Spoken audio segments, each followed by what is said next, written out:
Hoy vamos a hablar sobre un tema de vital importancia para el país, eurobonos. Pero pongamos un poquito en contexto qué es el país que tenemos y cuál es la Costa Rica de hoy. Hoy el país está generando ingresos por 9.500 millones y está generando gastos por 18.000 millones de colones.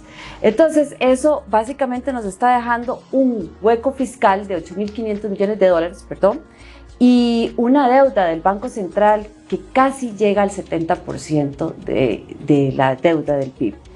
Sumado a esto, tenemos un reciente elemento que es una inflación que va a andar rondando el 10%, algo que no se veía hace mucho tiempo, y también políticas monetarias como la que ha tomado el Banco Central, que subió 2 puntos la tasa de política monetaria, tratando de ver cómo va apaciguando un poquito el tema de la inflación.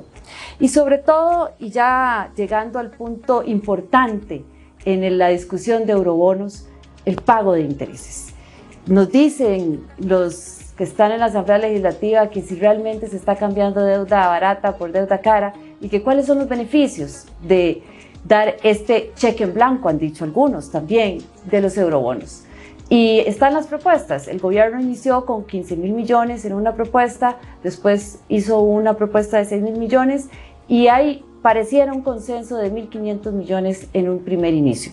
Bueno, para hablarnos de esto, tenemos hoy a don Nogui Acosta, el ministro de Hacienda, que nos hace el favor de acompañarnos y nos va a hablar un poquito de cómo está viendo el gobierno en medio también de problemas internacionales como el tema de Ucrania, que nos puso el tema de del petróleo y otras materias primas por las nubes. Y recientemente también, don Nogui, 2 colocaciones que se han hecho por parte del Ministerio de Hacienda, una por 122.000 millones y otra por 116.000 millones, con unas tasas más altas que las que podríamos esperar si colocamos en el mercado exterior. Entonces, para entrar ya en materia, don Nogui, ¿cómo ha visto usted el escenario en la Asamblea? ¿Cómo ha visto usted el ambiente para esta propuesta inicial que tiene el gobierno de los 6.000 millones? ¿Y cuáles serían las ventajas para poder aprobarlo versus las desventajas que hemos analizado de colocar en el mercado central, reduciendo el ingreso y el acceso al crédito por parte de la gente que lo está necesitando y el aumento de las tasas de interés y eventualmente el tipo de cambio? Así que bienvenido, don Nogui, y ya con este contexto general de país, que nos cuente un poquito cómo ve usted esa negociación que está en la Asamblea en este momento. Primero que nada, muchísimas gracias. De verdad creo que tenemos que hablarle a los costarricenses, explicarles estos temas. Ha sido una discusión un poco difícil con los diputados. Me parece que hiciste un recuento bien importante de la situación económica del país. Hoy el 40% de ese gasto que hacemos, de ese presupuesto que va a la Asamblea Legislativa, es para pagar intereses y amortizaciones. Eso quiere decir que más o menos 5.5% del PIB tenemos que dedicarlo a eso. Yo recaudo más o menos el 15% del PIB y gasto el 22%.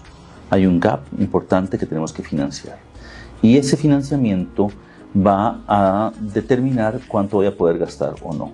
Como te dije, el 40% del gasto del gobierno es pagar intereses y amortizaciones, y eso significa que dejo de hacer otras cosas.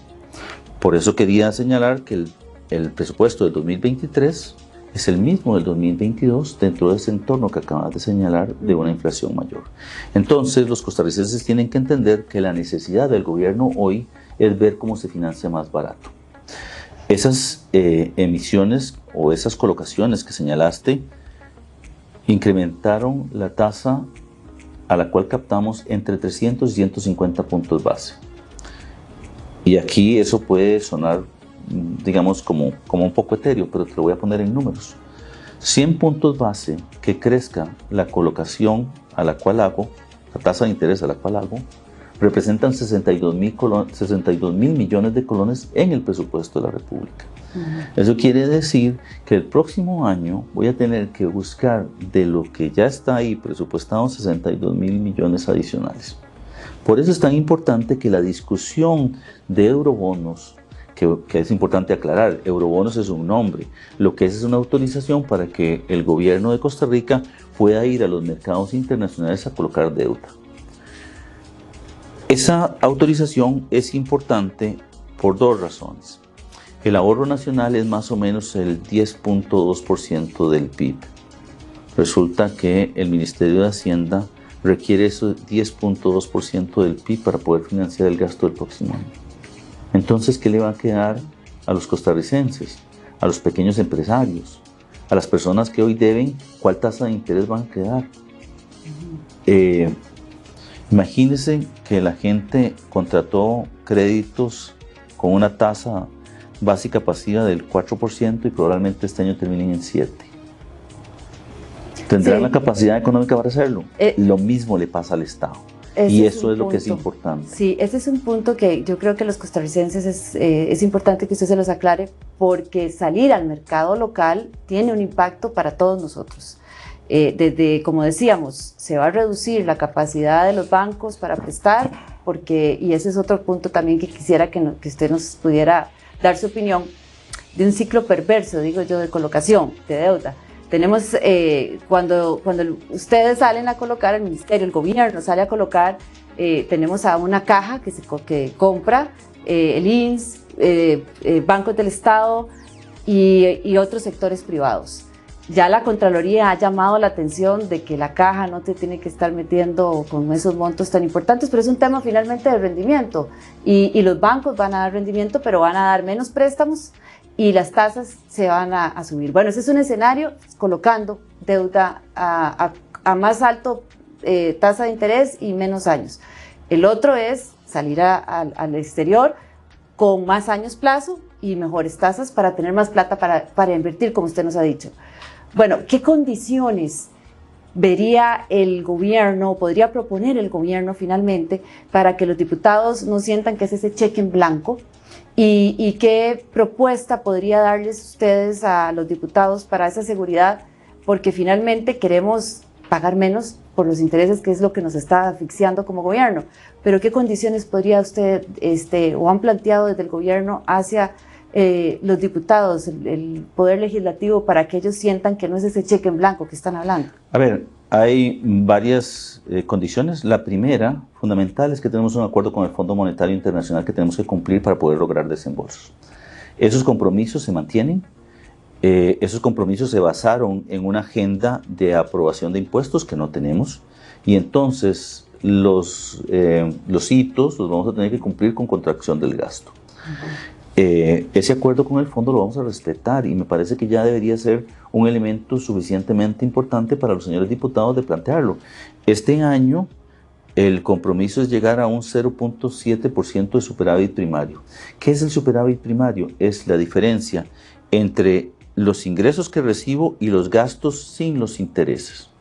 Si yo tengo un superávit primario, me alcanza para pagar los intereses. Pago todos mis gastos y pago una proporción de los intereses, y eso permite que yo vaya disminuyendo esa relación deuda-PIB para la cual hacer diferencia. Resulta que para este año proyectamos con datos a junio un 0.9. O sea, estamos mucho menos, gastando mucho menos, y estamos generando un ahorro mayor. Para el siguiente año, el compromiso con el Fondo Monetario es un 1% de superávit primario, y las proyecciones son llegar a 1.3. Entonces hay un compromiso con la contención del gasto. Lo otro que es importante señalar es que les hemos planteado a los diputados que nuestra propuesta no va a un tema de impuestos. Claro que vamos a ir a cambiar el marco sobre el cual hoy pagamos impuestos. Vamos a evolucionar de un sistema cedular a un sistema de renta global, en donde todos los costarricenses van a ser tratados por igual, y en el cual van a pagar los que más tienen más. Pero adicionalmente a eso, todos vamos a pagar igual. Si el nivel de ingreso de un profesional independiente es 100 y el de un empleado es 100, van a pagar los mismos impuestos. Y eso es lo que es importante. También nos hemos comprometido con una ruta fiscal, y en este sentido hemos planteado varias acciones. Como te dije, Renta Global es uno, pero también vamos a hacer una implementación efectiva de Hacienda Digital. Este es un proyecto que tiene ya 2 años de estar acá y no se ha logrado, digamos, completar, y queremos entrar en esta discusión. Queremos, por ejemplo, incorporar los escáneres dentro de este plan de compras que fueron excluidos. Queremos también, de ahí entrarle al tema de la reforma del Estado. Ya el gobierno planteó la posibilidad de la venta de algunos activos para reducir deuda. Queremos mejorar la gestión de los impuestos, y mejorar la gestión de los impuestos no solamente es cobrarle más a la gente y perseguirlos, es facilitarles el proceso de cumplimiento. Y te voy a decir que la experiencia del hackeo fue bien interesante, porque trabajamos con un sistema que la gente decía que era malo, pero cuando no lo tuvimos nos dimos cuenta de que no era tan malo. Pero lo fundamental aquí es que la gente siguió pagando. Y hoy tenemos un 18% más de recaudación versus esta fecha del año anterior. Y eso refleja 2 cosas importantes. Por un lado, los contribuyentes siguen pagando, y si les lo facilitáramos, podríamos pagar más. Y lo segundo es que tenemos que hacer una acción importante para poder tratar de trabajar con quienes no tributan hoy. Y eso es lo que es importante.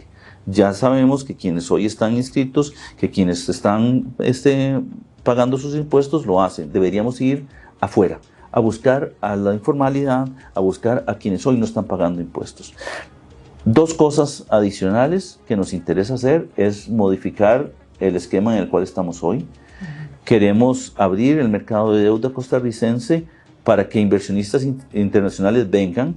¿Cuál es el problema que tenemos? Tenemos un mercado muy pequeñito, de muy corto plazo, pero también hay muchos inversionistas institucionales muy grandes. Y entonces, cuando yo llego a buscar ese ahorro, ellos, digamos, como que tienen una capacidad de negociación muy importante. Pero ¿cuál es el problema adicional? Que esos que dijiste ahora, la Caja Costarricense de Seguro Social, lo que tiene son las reservas de los costarricenses que se van a pensionar. Entonces yo no podría tratar de bajarles las tasas de interés que prevalecen en el mercado. Debería hacerlo. O las operadoras de pensiones que traen los ahorros de los costarricenses, o los bancos que traen los depósitos de las personas.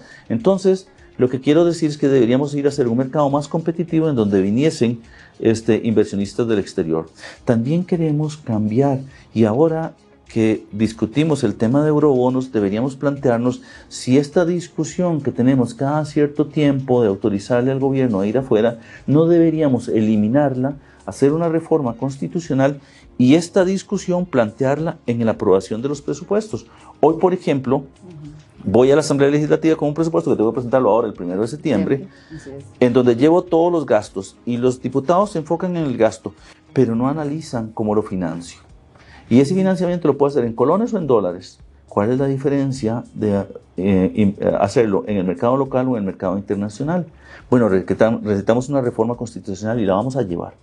Pero hoy por hoy lo importante es que los costarricenses entiendan que los eurobonos no es más deuda, es apenas para pagar los vencimientos que tenemos, que los eurobonos nos van a permitir salir del mercado local, lograr colocaciones con más plazo a una tasa de interés más baja. Y te voy a comentar algo. En esas emisiones en esas captaciones que señalaste, sacamos un título a 10 años plazo en dólares. Al 7.60. Al 7.60, exacto. Bueno, resulta que ese 7.60, si me lo compró una operadora de pensiones, se convierte en un 8.90. Porque yo no tengo, ellos están exentos. Pero resulta que pude haber ido al mercado internacional al 7.22 o al 7.25.